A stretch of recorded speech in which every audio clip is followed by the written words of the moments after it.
క్రైస్తవుడంటే హావుతైపోవడానికి సిద్ధపడిన వాడు, క్రైస్తవుడంటే మరణాన్ని ఎదిరించి నిలబడిన వాడు, క్రైస్తవుడంటే చావునైనా లెక్క చేయకుండా నిలబడగలిగిన వాడు.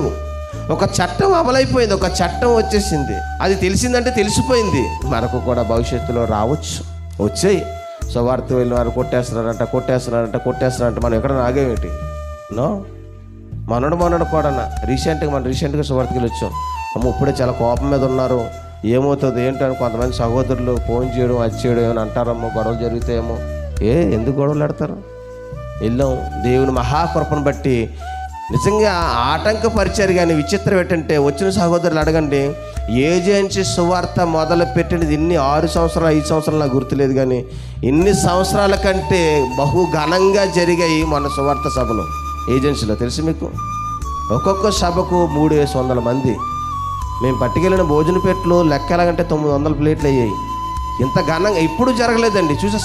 మేము సంకోచించాము, వెళ్ళకూడదని చాలామంది ఇబ్బంది పెట్టారు. వెళ్ళకండి, వద్దు, ఏదో ఇదేదో ఒక ఎలక్షన్ కోడ్ ఏదో ఉంది, అది తేలిపోని డేట్ ఫిక్స్ అయిపోయింది, ఎలా తీసేస్తావు, వెళ్ళాలి, మాట ఇచ్చేస్తాం. అనేక మంది సిద్ధపడిపోయారు. మనమే నీరు గారిపోతే మిగతా వాళ్ళ పరిస్థితి ఏంటి? ఎన్నో ఆటంకాలండి, ఎన్నో ఆటంకాలు. బయలుదేరి ముందు ఆటంకాలు, వెళ్ళిన తర్వాత దారిలో కూడా ఆటంకం. ఆ భయంకరణ ఈ ఘాటి ఎక్కేటప్పుడు ఆ సెంటర్లో ఎవడొక లారీ మొత్తం అడ్డపడిపోయింది. అది వెళ్ళడానికి, ఇటు వెళ్ళడానికి దారి లేదు, అటు వెళ్ళడానికి దారి లేదు. వెనక్కి తిరిగి వెళ్ళాలంటే 150 కిలోమీటర్లు, ముందుకు వెళ్ళాలంటే 90 కిలోమీటర్లు ఉంది మా ముందు. వెనక్కి తిరిగి వెళితే రాత్రి 10 అవుద్ది, మంచి రోడ్డు కాదు అది. వెనక్కి తిరిగితే రాత్రి 10 అవుద్ది. ఎప్పుడు అది 3 గంటలకి మొదలెడితే మధ్యాహ్నం ఇంకేం పని అవుతుంది అక్కడ? పని అవుతుంది. 10 గంటలకి వెళ్ళి ఇంకేం మీటింగ్ పెడతాం అక్కడ? ఎంత టైం అయినా ఎక్కడ ఉందామని ఉండిపోయాం. మొత్తానికి వచ్చే టయానికి ఏమైంది? అప్పుడే క్రేన్లు వచ్చాయి. 1:30 అయింది, అలాగ ఆగిపోయారు. టీవీల్లో వచ్చాయంటే మేము చూసుకోలేదు, ఆల్రెడీ టీవీల్లో చూపించారంట అవి.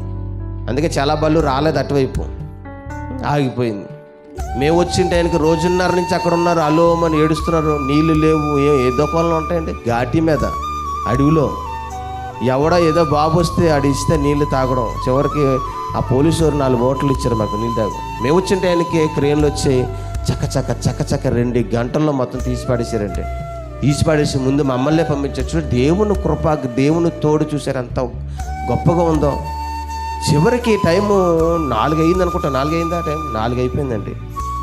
4 అయిపోయింది. అక్కడి నుంచి జర్నీ అంతా 4 గంటలు పడుతుంది జర్నీ. ఆయన మేము కారు మీద వెళ్తే 4 గంటలు పడుతుందండి, మీరు ఎక్కడ అందుకుంటారు అన్నాను.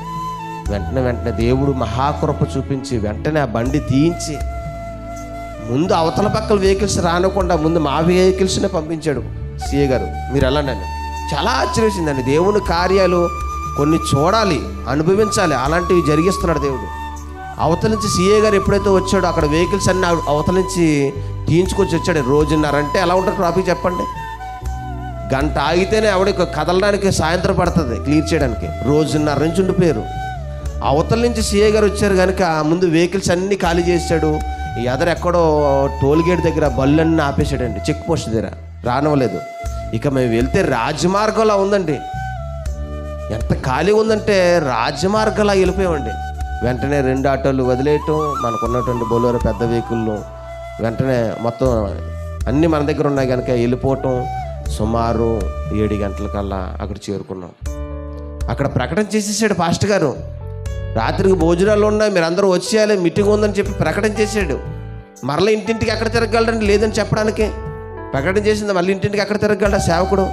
దేవుడు ఎక్కడ దెబ్బ తినకుండా విజయవంతంగా త్వరగా తీసుకెళ్ళి ఆ కూడికిని ఏర్పాటు చేయడం జరిగింది. అక్కడేనండి ఎక్కువ జనం, అక్కడే 2 బస్తాలు అయ్యాయి.